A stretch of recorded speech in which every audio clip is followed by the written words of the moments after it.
Hey, good morning. My name is Ben Easton, and I'm running for State Representative of Texas, District 48. The main point I want to give you is that there is a myth out there floating around in society that you're probably buying into, and I think I used to buy into it, and most of my family and friends are buying into it, even to this day, and it is the myth of the two-party system. In the United States of America and in the state of Texas and in the county of Travis, guess what? There ain't no two-party system. We do have two predominant parties, and I like to refer to them as the machine parties. These are the Republicrats and the Demoblicans. And I'm obviously playing with those words a little bit, but you'll see my meaning in a minute, and that is that the Republicans and the Democrats are pretty much two sides of the same coin. Okay, if you get one, you get the other. They're like, I don't know, they're in bed together. And you hear this kind of, you hear the implications of the fact that these two parties are working together and help each other out in little things like when they're filming something in the actual hall of Congress and you say, you know, to the left of the aisle and to the right of the aisle. You know, I mean, there are only two sides of an aisle, and that means that there must be only two parties, and we clearly know that those are the Republicans on one side and the Democrats on the other. And this kind of language is helping to feed the myth of the two-party system. Well, what's wrong with that? Well, I think the main thing wrong with that is that those two parties, exclusively those two parties, have gotten us into the fouled up business that we're in today. Now, most of you out there probably are partial to one of these machine parties or the other.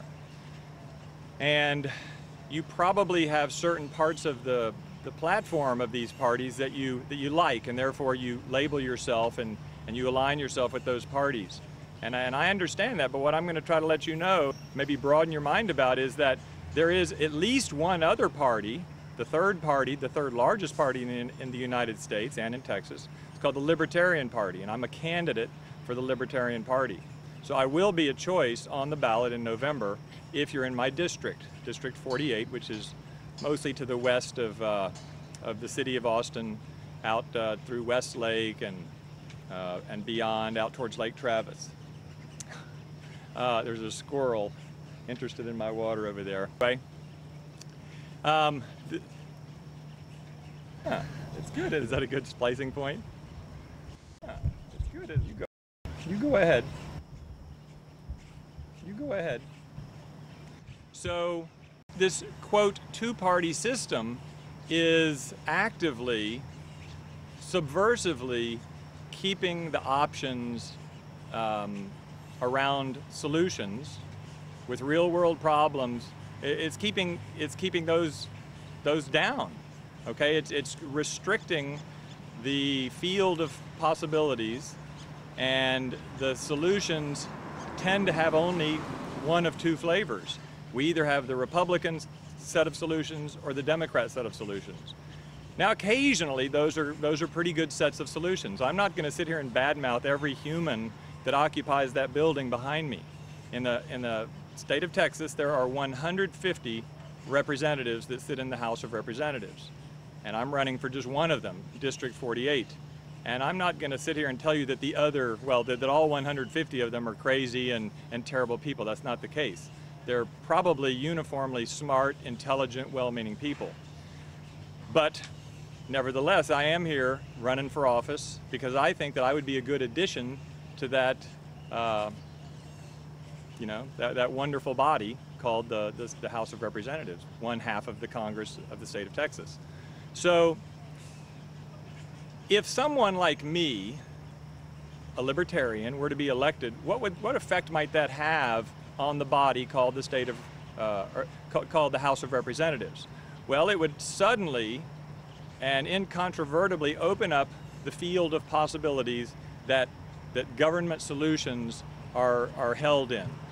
Okay, because right now the Republicans, who tend to be labeled as conservative, and that word itself is a problem because conservative is an adjective that needs a context. Conservative with respect to what? typically financial matters, typically economic matters. So the Republicans tend to shine around business and economics. What about the Democrats? Where do they tend to shine? Well, they tend to shine in the area of civil liberties and personal freedoms. And we tend to call them liberals, okay? So these two words, liberals, or liberal and conservative, need a context. So the Democrats are generally labeled liberal because they have a freedom and an openness around civil liberties. A lot of people like that. I like that.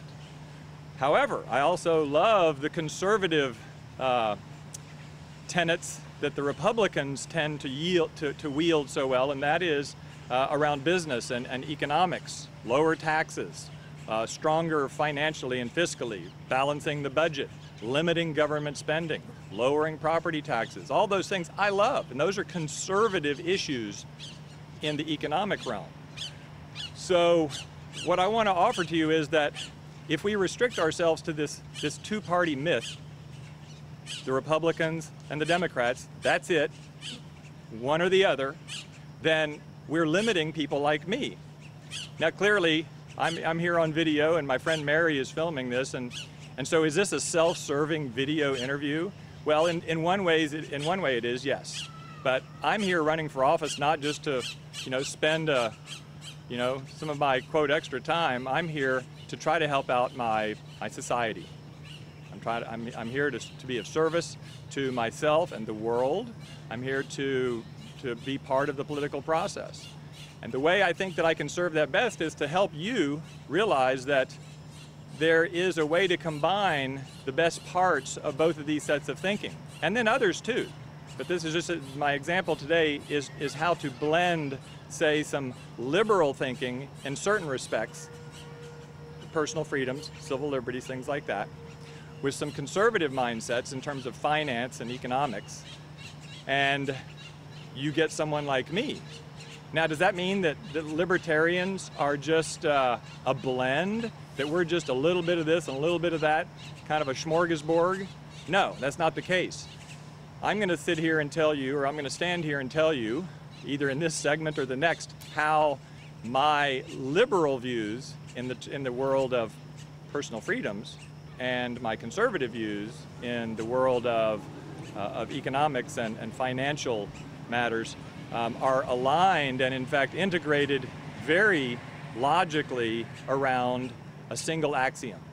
And that axiom, and I'll mention it now, but I'll probably go into more detail later, is personal ownership. It's about the sovereignty of the individual. Okay, I am the owner of my body. I am the owner of my life. I have freedom of movement and of action. I have free will, and I am the boss of me.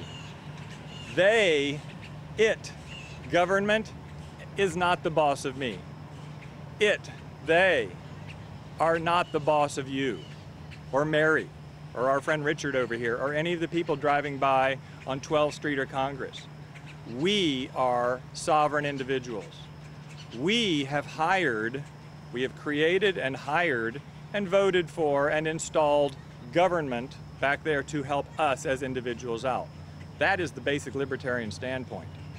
So I want you to know that my views that seem to take a little bit of the liberal flavor of the Democratic Party and a little bit of the conservative views of the Republican Party are really two parts or two aspects of a unified, principled platform that we in the Libertarian Party have had since the early 70s. The Libertarian Party is the third largest party, but it is still clearly vastly smaller than the two machine parties. Once again, my name is Ben Easton. I am running for State Rep District 48 in this coming election. November, look for me on your ballot if you're in my district, and I will be very glad to help open up the field of solutions in that body back there. Thank you very much.